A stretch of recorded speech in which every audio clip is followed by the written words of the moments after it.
ഇവിടെയൊക്കെ നാളെ ഉണ്ട് തൊട്ട്, അതുകൊണ്ട് മക്കൾക്ക് ഇന്നും നാളെ സ്കൂൾ ലീവാണ്. രാവിലെ ചായ കുടിക്കലൊക്കെ കഴിഞ്ഞപ്പോൾ അവർ ടി വി കാണുക കേട്ടോ. മോന് പാടത്തേക്ക് പോയിട്ടാണ്, മോളാണെങ്കിൽ ട്യൂഷനും പോയിട്ടുണ്ട്. അപ്പോൾ രാവിലെ തന്നെ ഞാൻ അരിയിട്ടുണ്ടായിരുന്നു. ചായ കുടിക്കലൊക്കെ കഴിഞ്ഞപ്പോഴേക്കും അത് വന്നിട്ടുണ്ട് കേട്ടോ. അപ്പോൾ അത് ഊറ്റി വെച്ചിട്ട് ഞാൻ ഉച്ചയ്ക്കുള്ളത് തയ്യാറെടുക്കുകയാണ്.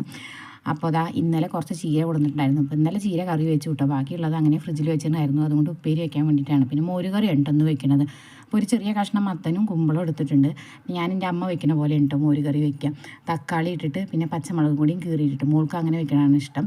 പച്ചമുളക് കീറിയിട്ട് മഞ്ഞൾപ്പൊടി ഉപ്പ് ഇട്ടിട്ട് കുറച്ച് വെള്ളം ഒഴിച്ചിട്ട് ഒന്ന് വേവിച്ചെടുക്കും. ഒരു 3 വിസിലടിച്ചിട്ടുണ്ട് കേട്ടോ. എന്നാലേ മത്തനൊന്ന് ഉടഞ്ഞ് കിട്ടുള്ളൂ. അപ്പോൾ നല്ല കുറുക്കം കിട്ടുമല്ലോ. പിന്നെ അതിലേക്ക് തേങ്ങ നോക്കുമ്പോൾ ഉണ്ടായിരുന്നില്ല കേട്ടോ. അപ്പോൾ ഞാൻ തറവാട്ട് പോയിട്ട് തേങ്ങ എടുത്തിട്ട് വന്നു. തേങ്ങയും കുരുമുളകും ചെറിയ ജീരകം കൂടി അരയ്ക്കുകയാണ് ചെയ്യുക. പിന്നെ മോര് ഒഴിക്കും. അപ്പോൾ അതിൻ്റെ ഇടയിൽ ഇതാ പാടത്തേക്ക് പോയവരൊക്കെ വന്നിട്ടുണ്ട്. അവർ സോഡ കൊടുത്തിട്ടുണ്ടായിരുന്നു കേട്ടോ. പിന്നെ സോഡയും മോരൊക്കെ ഒഴിച്ചിട്ട് അങ്ങനെ ഉണ്ടാക്കി അവരത് കുടിച്ചുകൊണ്ടിരിക്കുകയാണ്, കുട്ടികളൊക്കെ കൂടിയിട്ട്. അതിൻ്റെ ഇടയിൽ എൻ്റെ കറി ആയിട്ടുണ്ടായിരുന്നു. പിന്നെ ഞാൻ വേഗം ചീര ഉപ്പേരിയും വെച്ചു കേട്ടോ. കുറച്ച് ചീര ഉണ്ടായിരുന്നുള്ളൂ. ഉപ്പേരി വയ്ക്കും കൂടി ചെയ്തപ്പോൾ അത് കുറച്ച് മാത്രമായിട്ടോ. കുട്ടികൾക്ക് ഈ ഇലക്കറികളൊക്കെ ഭയങ്കര ഇഷ്ടമാണ്. അപ്പോൾ ഞാൻ വേഗം കറി വറുത്തിട്ടു. പിന്നെ ആ പാത്രങ്ങളൊക്കെ കഴുകി വെച്ചിട്ടുണ്ടായിരുന്നു. പിന്നെ കുറച്ച് പപ്പടവും കാച്ചി. കുട്ടികൾക്ക് പപ്പടവും ഭയങ്കര ഇഷ്ടമാണ്.